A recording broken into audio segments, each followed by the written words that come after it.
देखिए, इस वीडियो में हम देखते हैं जो बायो फर्टिलाइजर्स हमारे पास होते हैं उनकी क्लासिफिकेशन, वो किस तरीके से सॉइल की फर्टिलिटी को इंक्रीज करते हैं और उनकी एप्लीकेशन हम किस तरीके से करते हैं और वो केमिकल फर्टिलाइजर्स के साथ किस तरीके से अलग होते हैं। जो फर्टिलाइजर कंट्रोल ऑर्डर हमारे पास 1985 का था, उसके according bio fertilisers are products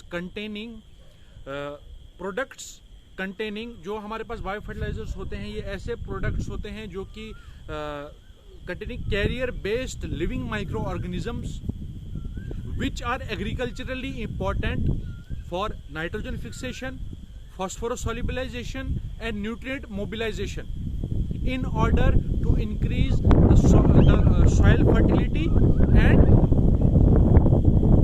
crop productivity। ये फर्टिलाइजर जो बायो फर्टिलाइजर्स की डेफिनेशन फर्टिलाइजर कंट्रोल ऑर्डर के अकॉर्डिंग है। तो जो ये बायो फर्टिलाइजर्स हमारे पास होते हैं, ये जैसे राइजोबियम है। राइजोबियम एक ऐसा माइक्रो ऑर्गेनिज्म होता है जो क्रॉप की रूट्स के साथ एसोसिएशन बनाता है और एटमॉस्फेयर से नाइट्रोजन को फिक्स कर देता है।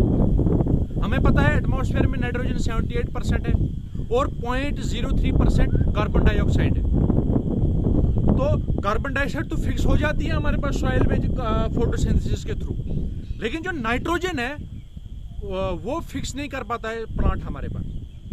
नाइट्रोजन को फिक्स करने के लिए या तो हम केमिकल फर्टिलाइजर्स डाल देते हैं सॉइल के अंदर, या तो हम बायो फर्टिलाइजर्स डाल सकते हैं। जो बायो फर्टिलाइजर्स होते हैं जैसे राइजोबियम है, ये क्या करता है, राइजोबियम जो है ये नोड्यूल फॉर्मेशन करता है, लेकिन ये सिर्फ क्रॉप स्पेसिफिक है। सिर्फ लेग्यूमिनस क्रॉप्स में हम इसको इस्तेमाल कर सकते हैं, पल्स क्रॉप्स में ये नोड्यूल बनाता है और नाइट्रोजन को फिक्स करता है।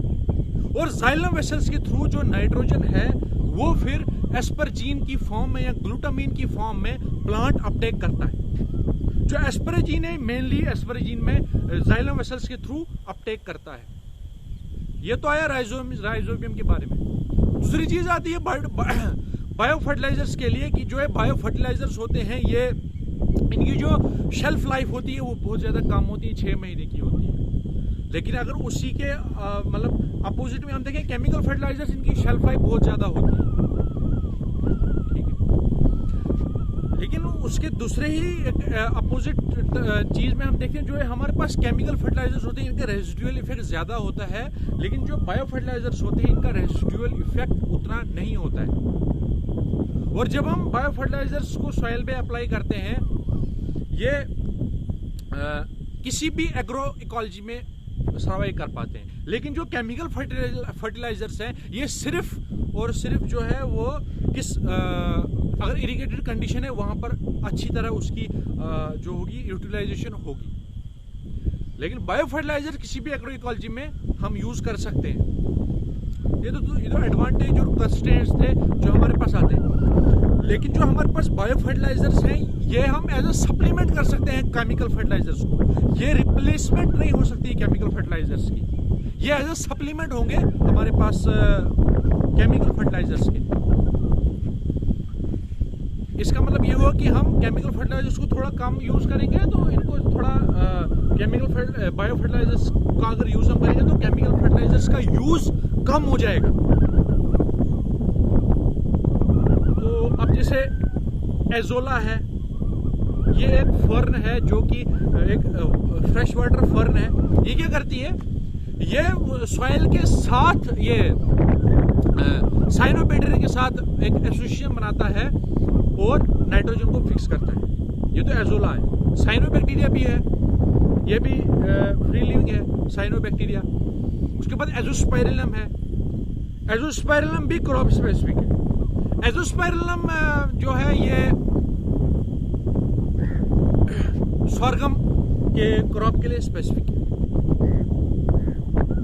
तो जो ये हमारे पास बायो फर्टिलाइजर्स होते हैं इनकी एप्लीकेशन और यूटिलाइजेशन हम अपनी क्रॉप्स में इस्तेमाल कर सकते हैं और अपनी प्रोडक्टिविटी इससे इंक्रीज कर सकते हैं। अब जैसे कुछ ऐसे ये फर्टिलाइजर्स होते हैं जो कि जिसका पोल्यूशन बहुत ज्यादा क्रिएट करते हैं, लेकिन जो बायो फर्टिलाइजर्स होते हैं इनसे बहुत कम पोल्यूशन होता है। और जब हम केमिकल फर्टिलाइजर्स की मैन्युफैक्चरिंग हो रही होती है, उस टाइम उनकी जब मैन्युफैक्चरिंग हो रही होती है, ट्रांसपोर्टेशन उनका हो रहा होता है, उस टाइम बहुत ज्यादा जो कार्बन डाइऑक्साइड इमिशन हो रहा होता है। लेकिन अगर हम बायो फर्टिलाइजर्स का यूज करेंगे तो उस जगह पर उनका नहीं होगा कार्बन डाइऑक्साइड इमिशन, तो पोल्यूशन फ्रेंडली ये होगा। और अगर आप बात करें जो बायो फर्टिलाइजर्स होते हैं, इनमें एजोस्पाइरलम, साइनोबैक्टीरिया, एस्परजिलस, ये rhizobium, Frankia, Alnus, Glomus genus जो बिलोंग करता है, ये ऐसे फर्टिलाइजर्स हैं जो कि हम यूज करते हैं। Thank you.